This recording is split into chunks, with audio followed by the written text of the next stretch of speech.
Education policy.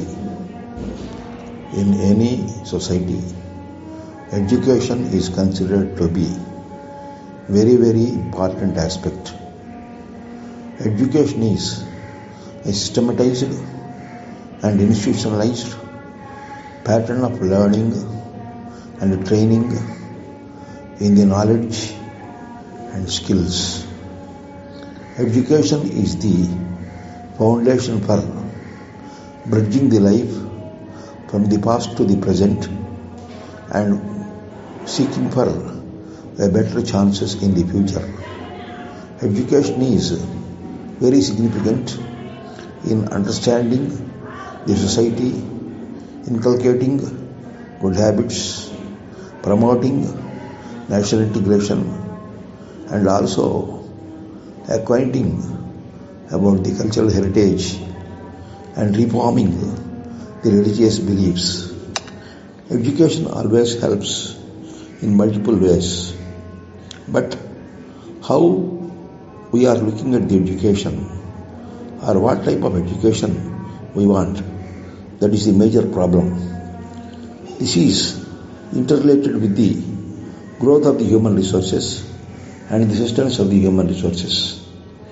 With the outbreak of the Industrial Revolution, for the past 250 years, there was many change and major changes in the implementation of the educational system, because the education has become very much mechanical, technical, than manual and social.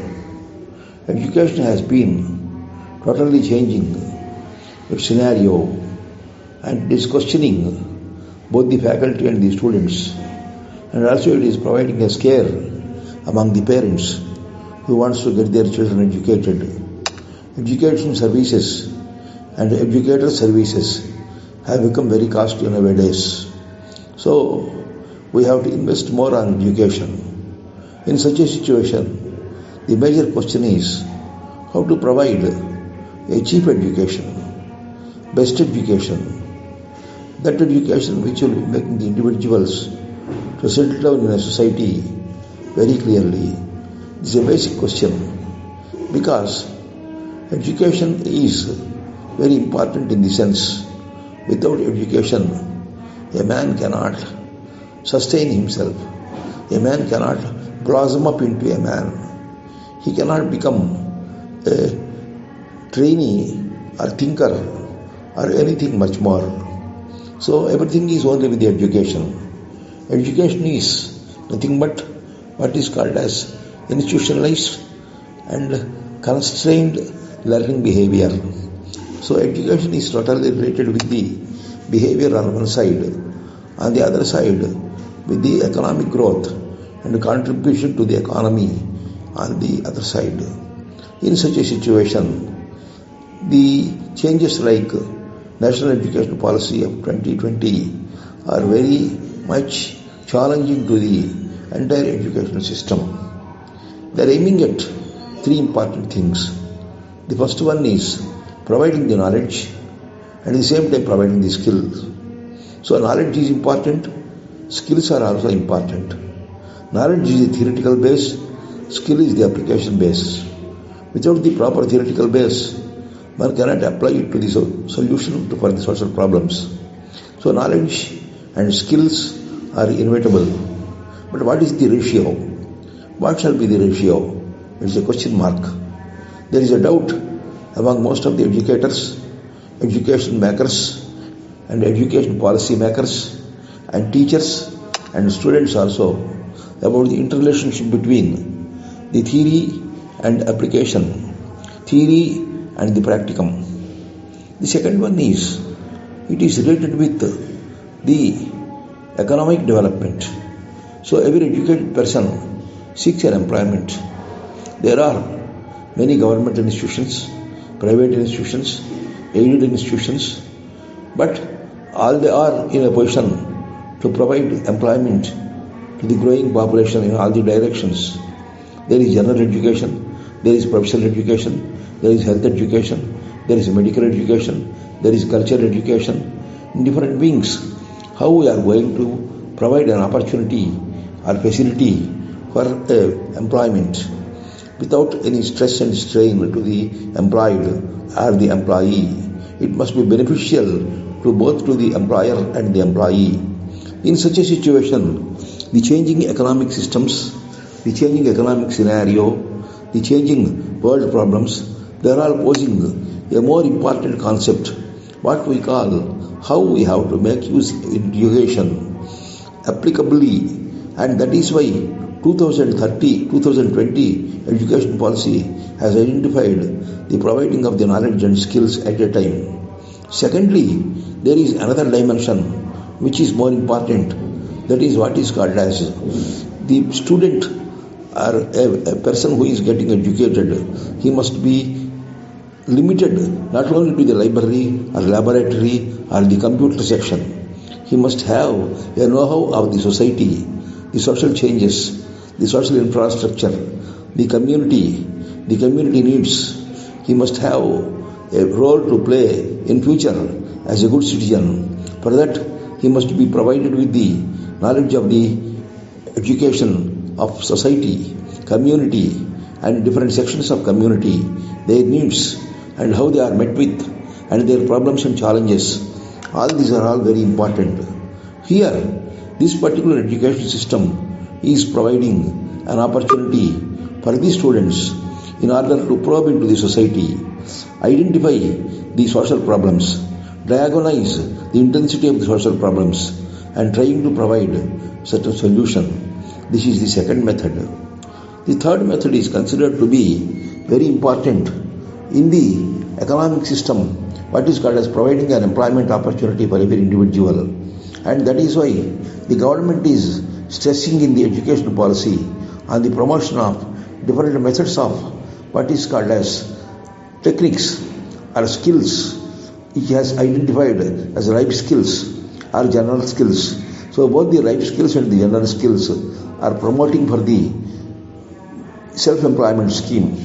The individual must be self-employed. But actually, there was a society wherein the employment was never a problem, because the son of the farmer has become a farmer, the son of a merchant has become a merchant, the son of a cobbler has become a cobbler, the son of a mechanic has become a mechanic, the son of a purohit or priest has become a purohit or priest.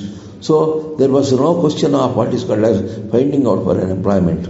When the particular society was totally destroyed during the Mughal period and the British period, now we have to find out for another avenues of the employment. That is the major problem. For the past 70 years, it has become a very grim problem, questioning the fortunes of the society, the fortunes of the economy, because it is such a dangerous situation wherein we have to identify the importance of the employment venues. So the employment potential, how far the government or the private agencies or the private institutions or the corporate bodies will be in a position to provide the employment. And that is why the government has included the concept of what is called as internship. And that internship idea is very, very significant, but it is not practicable, because the student on the one side has to spend some time on learning the education, some time on verifying the education, some time on getting the knowledge through the books and other media, and sometimes in order to participate in the society, when he will be finding out time in order to get himself as trained. And that is why this has become very impracticable identity. But the government wants to make it practicable, and that is why they have introduced at present 10 months course, wherein the first 2 months is considered to be community service, the second 2 months is considered to be a short-term course, and the 6th month is considered to be a long-term internship. Internship means getting trained for being employed in a particular profession. Actually, how to identify the profession? Anything which gives money is not a profession. Profession is basically not money oriented. It is skill oriented. It is knowledge based. It must not change according to the needs of the whims and fancies of every people. It must change according to the requirements of the economy. So that is why the changes in the economy, the questions of the problems of demand, the problems of market, all these things are decisive factors, including the international, financial and other varieties of marketing agencies and their influences. They will be deciding the employment potential, and for that there must be a proper backup.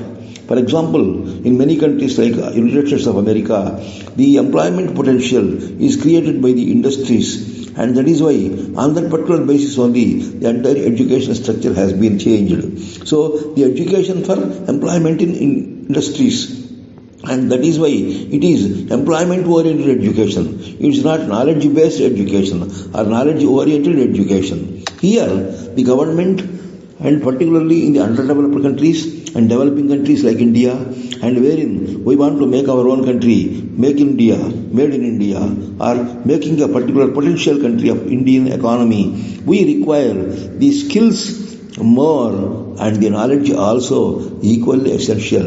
It must be having a proportion of 60% is to 40%. 60% must be skills, 40% must be the knowledge.